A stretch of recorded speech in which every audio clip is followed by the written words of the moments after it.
নমস্কার বন্ধুরা, মায়ের রান্না অ্যান্ড ব্লগ চ্যানেলে আপনাদের সকলকে জানাই অনেক স্বাগত। আজ আমি হাজির হয়ে গেলাম ফেলে দেওয়া জিনিস দিয়ে দারুণ স্বাদের রেসিপি নিয়ে। আমার আজকের রেসিপি কাঁচকলার খোসা বাটা। অনেকেই হয়তো কাঁচকলাটা রান্না করে কাঁচকলার খোসাটা আপনারা ফেলে দেন, তবে ফেলে না দিয়ে এইভাবে যদি দারুণ স্বাদের রেসিপি তৈরি করা যায় তাহলে কিন্তু গরম ভাতের সাথে অসাধারণ লাগে। অনেকেই হয়তো এই কাঁচকলার খোসা বাটা খান, তবে আমি যেইভাবে করব আজকে সেটাই শেয়ার করব। এইভাবে করলে কিন্তু অসাধারণ লাগে। আমার রেসিপি জানতে সম্পূর্ণ ভিডিও দেখতে হবে। তো চলুন ঝটপট শুরু করি। তার আগে যারা এখনও চ্যানেলটাকে সাবস্ক্রাইব করেননি তারা অবশ্যই চ্যানেলটাকে সাবস্ক্রাইব করে পাশে থাকা বেল আইকনটা ক্লিক করে রাখবেন। তো এখানে কাঁচকলার খোসা বাটা তৈরি করার জন্য প্রথমেই আমি দুটো কাঁচকলা নিয়েছি। এবার কাঁচকলার খোসাগুলো কিন্তু আমি এরকম ছোট ছোট টুকরো করে কেটে নিয়েছি, আর লবণ আর হলুদ জলে একটুখানি ভিজিয়ে রেখেছি যাতে কাঁচকলাগুলো কালো না হয়ে যায়। আপনারা সকলেই জানেন কাঁচকলা কিন্তু কালো হয়ে যায়। তারপরে আমি গ্যাসে বসিয়ে কিন্তু ভালো করে সেদ্ধ করে নিয়েছি। তো দেখতেই পাচ্ছেন খুব ভালো করে কিন্তু কাঁচকলাগুলো সেদ্ধ হয়ে গেছে। এরপর আমি জল ঝরিয়ে রেখে দেব। তারপরে একটা ফ্রাই প্যান বসিয়ে দিয়েছি। ফ্রাই প্যানের মধ্যে দিয়ে দিলাম আমি এখানে পরিমাণ মতো সর্ষের তেল। এরপর দিয়ে দিলাম সামান্য পরিমাণ লবণ। এরপর দিয়ে দিচ্ছি আমি চিংড়ি মাছ। এখানে আমি 100 গ্রাম চিংড়ি মাছ নিয়েছি। আমি এখানে এই রেসিপিটা চিংড়ি মাছ দিয়ে করছি, চাইলে আপনারা চিংড়ি মাছ ছাড়াও করতে পারেন, যার যেরকম পছন্দ। তারপরে দিয়ে দিলাম আমি 4 কোয়া মতো রসুন, আর দিয়ে দিলাম কয়েকটা গোটা কাঁচা লঙ্কা। এরপরে দিয়ে দেব শুকনো লঙ্কা।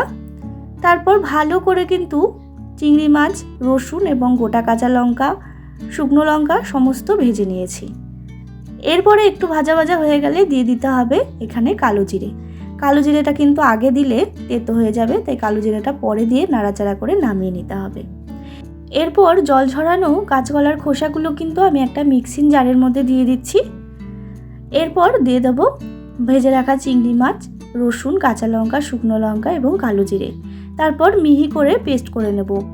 আমি এখানে মিক্সিং জারে করছি, চাইলে আপনারা শিলনোড়াতেও বেটে নিতে পারেন, যার যেরকম পছন্দ।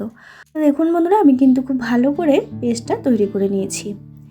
এরপর আবারও আমি ফ্রাই প্যানটার মধ্যে দিয়ে দিলাম সামান্য পরিমাণ সর্ষের তেল। তেলটা গরম হয়ে গেলে দিয়ে দিতে হবে এখানে শুকনো লঙ্কা ফোড়নের জন্য, আর দিয়ে দিচ্ছি সামান্য পরিমাণ লবণ। এরপর দিয়ে দিতে হবে কাঁচকলার খোসা বাটাগুলো। এবার কিন্তু ভালো করে একটুখানি নাড়িয়ে চাড়িয়ে নেব। যতক্ষণ না এই কাঁচকলার খোসার যে জলটা আছে সেটা শুকিয়ে যায় ততক্ষণ কিন্তু ভালো করে নাড়িয়ে চাড়িয়ে শুকিয়ে নিতে হবে। তার আগে দিয়ে দিলাম সামান্য পরিমাণ হলুদ। হলুদটা দিলে কিন্তু এর কালারটা ভালো হয়। এরপর আবারও একটুখানি নাড়িয়ে চাড়িয়ে কিন্তু জল শুকিয়ে নিচ্ছি। তো দেখুন বন্ধুরা, খুব ভালো করে কিন্তু নাড়াচাড়া করে কিন্তু আমি পুরো জলটা শুকিয়ে নিয়েছি। আর যখন দেখবেন এরকম কড়া থেকে আলগা হয়ে উঠে আসছে তখন ভাববেন আপনার এই কাঁচকলার খোসার বাটা রেডি। তো দেখুন এরপর কিন্তু আমি সার্ভ করে দিয়েছি। এরপর গরম গরম ভাতের সাথে সার্ভ করে দেখুন, অসাধারণ লাগবে। কাঁচকলার খোসা আর ফেলা যাবে না। তো বন্ধুরা, আমার এই রেসিপিটা কেমন লাগলো অবশ্যই কমেন্ট করে জানাতে ভুলবেন না। ভালো লাগলে অবশ্যই একটা লাইক শেয়ার করবেন। আর যারা এখনও চ্যানেলটাকে সাবস্ক্রাইব করেননি তারা অবশ্যই সাবস্ক্রাইব করে পাশে থাকবেন। আবারও হাজির হব নতুন রেসিপির সাথে।